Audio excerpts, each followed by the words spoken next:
अदिति की बात जायज थी, इसीलिए सब उसकी बात मान गए। कृति और अदिति आरोही को कमरे में लेकर आ गई। थैंक्स अदिति, आरोही ने अदिति का हाथ अपने हाथों में लेकर कहा। किस लिए दी? अदिति ने पूछा। उन सवालों से मुझे बचाने के लिए जिनके जवाब फिलहाल मेरे पास नहीं है, आरोही ने मुस्कुराते हुए कहा। आपको थैंक्स कहने की कोई जरूरत नहीं है दी, मैं आपकी हालत समझ सकती हूँ। अब आप अपने कपड़े चेंज कर लीजिए, मैं आती हूँ, अदिति ने मुस्कुरा कर कहा और फिर कमरे से बाहर आकर अतिरेक को ढूंढने लगी। आज तो मैं इस लड़के को छोड़ूंगी नहीं। समझता क्या है खुद को? जहां देखो वहां लव गुरु बनकर ज्ञान बांटने लग जाता है, फिर चाहे किसी की जान पर ही क्यों ना बनाए। अदिति बड़बड़ाते हुए चली जा रही थी कि तभी अचानक किसी ने उसका हाथ पकड़कर उसे दीवार से लगा दिया और अपने हाथों से उसे दोनों तरफ से कैद कर लिया। अदिति ने घबराते हुए उसकी तरफ देखा। वो अतिरेक था। छोड़ने की बातें बाद में करना, पहले पकड़ तो लो, अतिरेक ने हंसते हुए कहा। तो अदिति गुस्से में बोली, तुम ना दिन ब दिन और भी ज्यादा बदतमीज होते जा रहे हो। जब खुद कह रही थी कि मैं छोड़ूंगी नहीं इस लड़के को, तब बदतमीजी नहीं थी, और अब जब मैंने पकड़ लिया है तो बदतमीजी हो गई। ये सही है? अतिरेक ने शरारती अंदाज में कहा। तुम ना हटाओ, तुमसे कुछ कहना ही बेवकूफी है, मैं ही जा रही हूँ। ये कहते हुए अदिति ने गुस्से में अतिरेक को धक्का दिया और उसका हाथ गलती से अतिरेक की चोट पर लग गया और वो कराह पड़ा। आउच! ओह सॉरी सॉरी, वो मैंने जानबूझकर नहीं किया, गलती से हो गया, अदिति ने घबरा कर कहा और फिर अतिरेक का हाथ अपने हाथ में लेकर उस पर धीरे धीरे फूंक मारने लगी।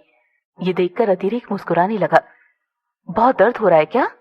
अदिति ने अतिरेक की तरफ देखकर पूछा तो अतिरेक अपनी मुस्कान छिपाकर दर्द वाले भाव चेहरे पर लाते हुए बोला, हाँ बहुत।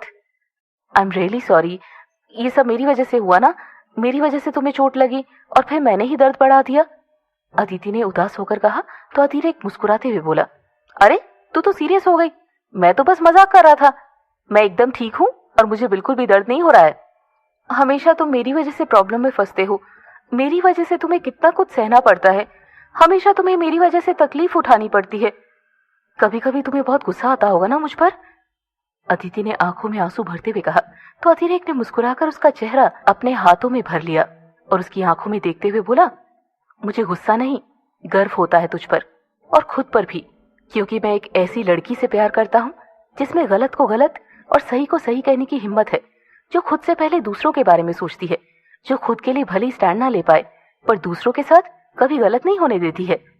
ये सुनकर अदिति निशब्द होकर अतिरेक की आंखों में देखने लगी और अतिरेक मुस्कुराकर अपनी बात को आगे बढ़ाते हुए बोला, पागल, मुझे जो ये चोट लगी है ना, इससे मुझे तकलीफ नहीं बल्कि खुशी मिली है, क्योंकि ये चोट मेरे पास किसी अच्छे काम की निशानी के तौर पर है। कम से कम मुझे हमेशा याद तो रहेगा कि मैंने भी कभी कुछ अच्छा किया था। रही बात प्रॉब्लम में फंसने की, तो ये हमेशा मेरा खुद का डिसीजन होता है।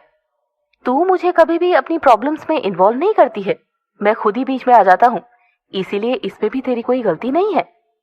अदिति की आंखों से आंसू बह रहे थे पर वो बस चुपचाप अतिरेक को देखे जा रही थी। ऐसा क्या देख रही है? अतिरेक ने अदिति के आंसू पोंछते हुए कहा। तो अदिति और भी ज्यादा रोते हुए बोली, मुझे लगा था कि तुम गुस्सा करोगे मुझ पर कि मैंने उन गुंडों से पंगा क्यों लिया, पर तुम तो। अदिति की बात सुनकर अतिरेक हंसते हुए बोला, हाँ मैं थोड़ा यूनिक हूं ना, इसीलिए मैं बाकियों की तरह किसी से भी डर के तुझे सही बात के लिए स्टैंड लेने से कभी नहीं रोकूंगा।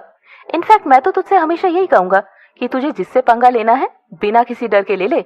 मुझे पूरा यकीन है तेरा लेक्चर सुनकर तो कोई भी सुसाइड कर लेगा, और फिर भी अगर कोई बच गया तो उसके हाथ पैर तोड़ने के लिए मैं तो हूं ही ना। तुम्हारा ना कुछ नहीं हो सकता, अदिति ने मुंह बनाते हुए कहा। तेरा भी कुछ नहीं हो सकता, आ गई ना घूम फिर के वहीं, अतिरेक ने भी सर हिलाते हुए कहा।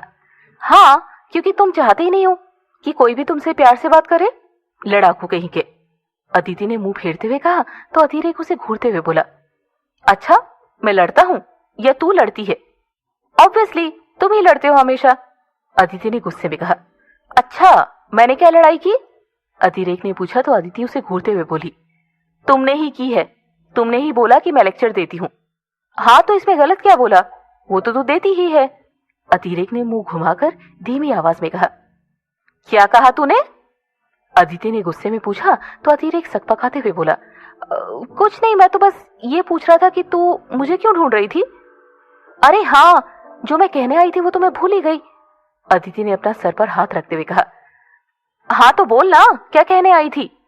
अतिरेक ने पूछा तो अदिति उसे गुस्से से घूरते हुए बोली, आरोही दी पानी में कैसे गिरी? वो बताया था ना कि वो आदि भैया को बचाने गई थी। अतिरेक ने नजरें चुराते हुए कहा, ये तो सबको पता है, अब वो बताओ जो सिर्फ तुम्हें पता है। अदिति ने भौहें चढ़ाकर कहा, मुझे क्या पता? अतिरेक हकलाते हुए बोला, अतिरेक प्लीज सच बोलो, तुमने ही कोई गड़बड़ की थी ना?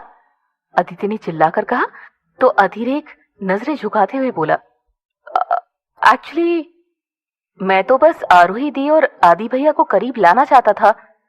व्हाट? तुम पागल हो गए हो क्या? अदिति दी को कुछ हो जाता तो? तुम ऐसा कर भी कैसे सकते हो? अदिति ने गुस्से में चिल्लाते हुए कहा तो अतिरेक धीमी आवाज में बोला, वो मैं तो बस उनकी मदद कर रहा था। अतिरेक ऐसे मदद करते हैं किसी की? अगर तुम्हारी हरकत की वजह से दी को कुछ हो जाता तो क्या तुम कभी खुद को माफ कर पाते? अदिति ने इस बार अपने गुस्से को शांत करते हुए कहा, हाँ पर कुछ हुआ तो नहीं ना, मुझे पता था आदि भैया उन्हें कुछ होने नहीं देंगे। अतिरेक ने मासूम चेहरा बनाते हुए कहा। उसके इस जवाब से अदिति को फिर से गुस्सा आ गया। वो चिल्लाते हुए बोली, व्हाट डू यू मीन कि कुछ हुआ तो नहीं? अगर हो गया होता तो? अतिरेक तुम इतने इमेच्योर कैसे हो सकते हो? और वैसे भी तुम्हें क्या लगता है ये सब हरकतें करके तुम जबरदस्ती किसी के दिल में फीलिंग पैदा कर सकते हो? अतिरेक तुम अच्छे से जानते हो प्यार ऐसे जबरदस्ती पैदा नहीं किया जा सकता, वो तो अपने आप ही होता है। इससे पहले अतिरेक कुछ कह पाता, पीछे से कुणाल की आवाज आई, वो किसी के दिल में फीलिंग्स पैदा नहीं कर रहा था अदिति, बस कुछ छिपी हुई फीलिंग्स को बाहर लाने की कोशिश कर रहा था। हाँ कुणाल भैया आप भी? अदिति ने आंखें बड़ी करते हुए पूछा तो कुणाल ने मासूम सा चेहरा बनाकर कहा, हाँ, और अपना सर हिला दिया। भैया आप तो बड़े हैं ना, आपको इसे समझाना चाहिए था ना, आप खुद भी इसका साथ दे रहे हैं। अदिति ने अतिरेक को छोड़कर कुणाल को डांटना शुरू कर दिया। अतिरेक धीमी आवाज में फुसफुसाया, ये मुझे क्या समझाएंगे, ये तो खुद मेरे समझाने पर चल रहे हैं। क्या कहा तुमने? अदिति ने अतिरेक को घूरते हुए कहा तो अतिरेक कुणाल की तरफ देखते हुए बोला, हाँ भैया तो आप क्या कह रहे थे? कुणाल ने अदिति का चेहरा अपने हाथ में लिया और उसे समझाते हुए बोला, मैं मानता हूं कि इसका तरीका गलत था, पर बेटा इसका इरादा गलत नहीं था। आदि और आरू एक दूसरे से बहुत प्यार करते हैं, बस मानने को तैयार नहीं है। हम सब बस इनकी उसी फीलिंग को बाहर लाना चाहते हैं। पर भैया अगर इसकी वजह से दी को कुछ हो जाता है तो? अदिति ने घबरा कर कहा तो कुणाल मुस्कुराते हुए बोला, जब तक मैं और आदि जिंदा हैं आरू को एक खरोच तक नहीं आ सकती। ये सुनकर अदिति मुस्कुराने लगी और कुणाल अदिति की तरफ देखते हुए बोला, अब तो कोई प्रॉब्लम नहीं है ना, अब तो तू हमारी हेल्प करेगी ना? हाँ पक्का, पर भैया इसे भी तो कुछ समझाइए ना। अदिति ने अतिरेक को देखते हुए कहा तो कुणाल अतिरेक को डांटते हुए बोला, हाँ तू भी अगली बार से इतना खतरनाक प्लान नहीं बनाएगा, समझा? सॉरी। अतिरेक ने नजरें झुकाकर कहा तो कुणाल अदिति की तरफ देखते हुए बोला, अब ठीक है ना? हाँ, अदिति ने मुस्कुराकर कहा।